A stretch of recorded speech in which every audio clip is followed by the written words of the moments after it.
इस वीडियो में हम वाटिका कक्षा 5 के कितना सीखा 3 का हल देखेंगे। इस कितना सीखा 3 का हल हम 2 भागों में कवर करेंगे। ये पहला पार्ट है, इसके बाद एक और पार्ट आएगा, फिर ये वाटिका कक्षा 5 का कितना सीखा 3 का पूरा हल हो जाएगा। तो इसमें सबसे पहला हमारा प्रश्न है, नीचे लिखे शब्दों का शुद्ध उच्चारण करते हुए अर्थ बताइए। हमें इनका शुद्ध उच्चारण करना है और इनका अर्थ बताना है, इनका मतलब बताना है। सबसे पहला शब्द है सत्याग्रह। सत्याग्रह का मतलब होता है सत्य के लिए आग्रह, सत्य के लिए आग्रह। आगे है अपव्यय। अपव्यय का मतलब होता है फालतू खर्च, जो बेकार में खर्च किया जाता है उसे अपव्यय कहते हैं। तनख्वाह। तनख्वाह मतलब वेतन। धृष्टता। धृष्टता का मतलब होता है ढिठाई।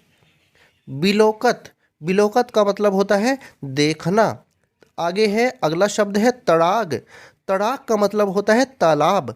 तड़ाग का मतलब क्या होता है? तालाब। फरमाइश। फरमाइश मतलब किसी चीज़ के लिए अनुरोध करना, किसी चीज़ की विनती करना, किसी चीज़ के लिए अनुरोध या किसी चीज़ के लिए विनती, रिक्वेस्ट, इसको बोलते हैं फरमाइश। निर्द्वंद्व।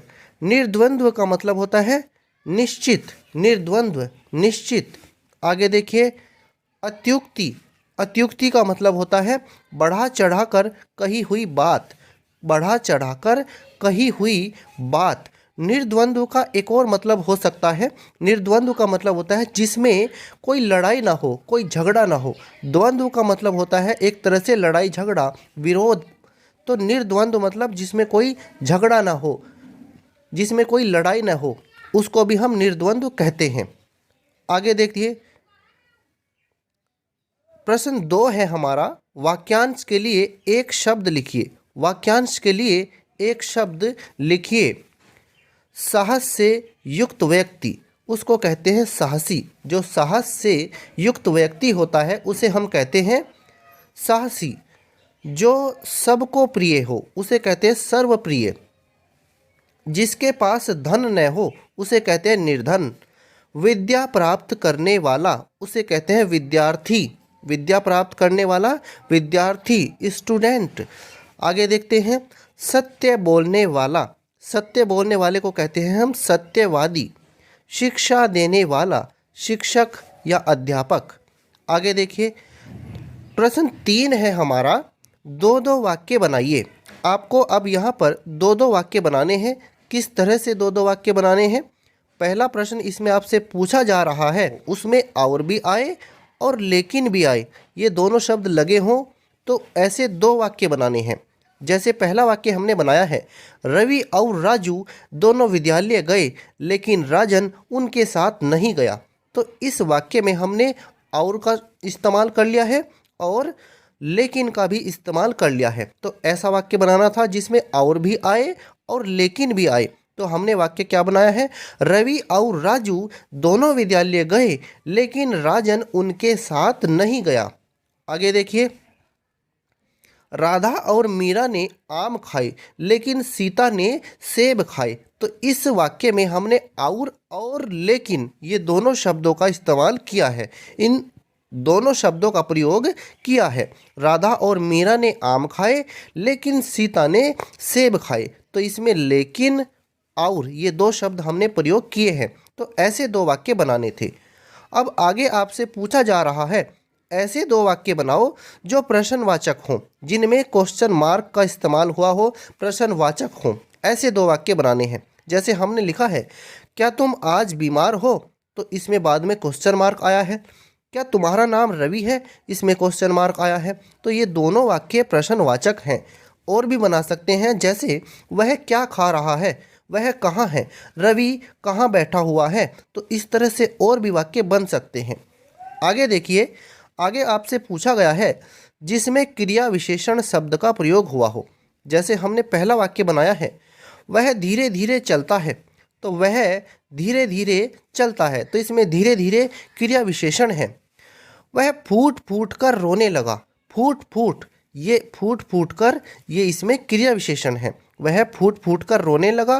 वह धीरे धीरे चलता है तो धीरे धीरे और फूट फूट कर, ये इसमें क्रिया विशेषण है। आगे देखिए, जिसमें सर्वनाम का प्रयोग हुआ हो, तो ऐसे वाक्य बनाने हैं जहाँ सर्वनाम का इस्तेमाल हुआ हो।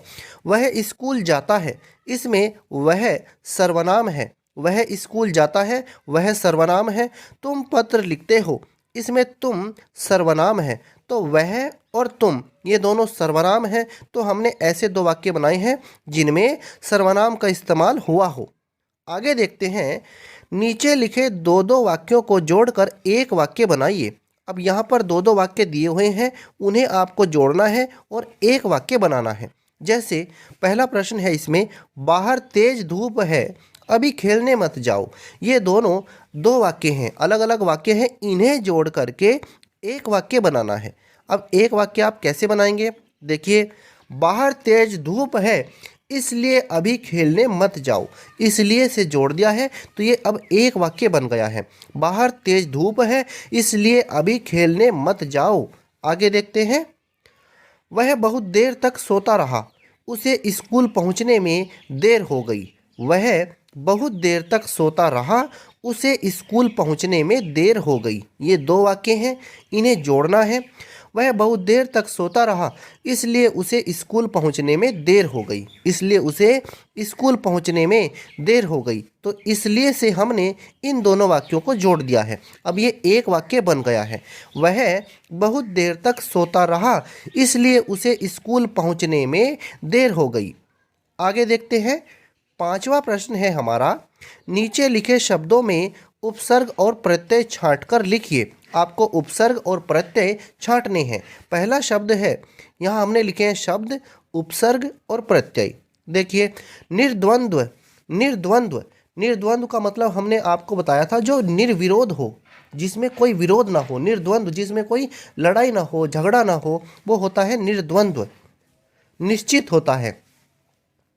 तो निर्द्वंद्व, इसमें उपसर्ग है निर। निर इसमें उपसर्ग है, और द्व, द्व ये इसमें प्रत्यय है। प्रत्यय वे होते हैं जो किसी शब्द के अंत में जुड़ते हैं या किसी शब्दांश के अंत में जुड़ते हैं, उन्हें प्रत्यय कहते हैं। और जो शब्द या शब्दांश किसी शब्द के शुरुआत में जुड़ते हैं, प्रारंभ में जुड़ते हैं, उन्हें कहते हैं हम उपसर्ग। तो निर्द्वंद्व में निर उपसर्ग है, द्व प्रत्यय है। आगे देखिए, प्रतिवाद। प्रतिवाद में प्रति उपसर्ग है और वाद है प्रत्यय। प्रतिभावान। प्रतिभावान में प्रति तो है उपसर्ग और वान है इसमें प्रत्यय। अनुकरणीय। अनुकरणीय में अनु है उपसर्ग और ईय, ईय है इसमें प्रत्यय। आगे देखिए, अनुग्रहित। अनुग्रहित में अनु तो है उपसर्ग और ईत है इसमें प्रत्यय। अब हम देखते हैं इसमें आगे अपने छठे प्रश्न को। प्रश्न 6 है हमारा। प्रश्न 6 है, उत्तर दीजिए। आपको इनके उत्तर देने हैं। पहला प्रश्न आपसे पूछा गया है, सरदार पटेल को किस कार्य के लिए सदैव याद किया जाएगा? तो सरदार पटेल को किस कार्य के लिए सदैव याद किया जाएगा? उत्तर में आप लिखेंगे, सरदार पटेल को लगभग 600 देशी, यहाँ पर देशी आएगा, देशी टाइपिंग मिस्टेक है, देशी 600, लगभग 600 देशी रियासतों के भारतीय संघ में एकीकरण के लिए सदैव याद किया जाएगा। क्योंकि जब हमारा देश आज़ाद हुआ था, तो हमारा देश आज़ाद तो हो रहा था, लेकिन ये भारत, जिसे आज हम भारत कहते हैं, ये छोटी छोटी रियासतों में बटा हुआ था। लगभग 600 छोटी छोटी रियासतें थी, ये उनमें बिखरा हुआ था। तो उन सभी रियासतों को मिला करके एक अखंड भारत का निर्माण करने का जो कार्य किया है, वो सरदार वल्लभ भाई पटेल ने किया है। और उनके इसी कार्य के लिए उन्हें हम याद करते हैं और सदैव याद करते रहेंगे। तो देश के, भारत के जो टुकड़े थे, उन सबको मिलाकर एक अखंड भारत का निर्माण जो हुआ है, वो सरदार पटेल के कार्यों से ही हुआ है, और इसलिए उन्हें सदैव याद किया जाएगा। आगे इसमें है, चिड़िया का दाना कहानी के आधार पर बताइए, हाथी की किस बात पर राजा अचंभे में पड़ गया? तो इसमें जब हाथी ने राजा से कहा कि मैं आपको गिरा दूंगा, हो सकता है कि आपकी हड्डी पसली टूट जाए या आप गिरकर मर जाएं। हाथी की इसी बात पर राजा अचंभे में पड़ गया। तो उसने कहा था राजा से, हाथी ने राजा से कहा था कि मैं आपको गिरा दूंगा, हो सकता है कि आपकी हड्डी पसली टूट जाए और आप गिरकर भी मर जाएं। इसी बात को लेकर राजा अचंभे में पड़ गया था। आगे देखते हैं। इसमें अगला प्रश्न है, समय चूकी पुनि का पछिताने। इसका हमें आशय बताना है, इसका मतलब बताना है।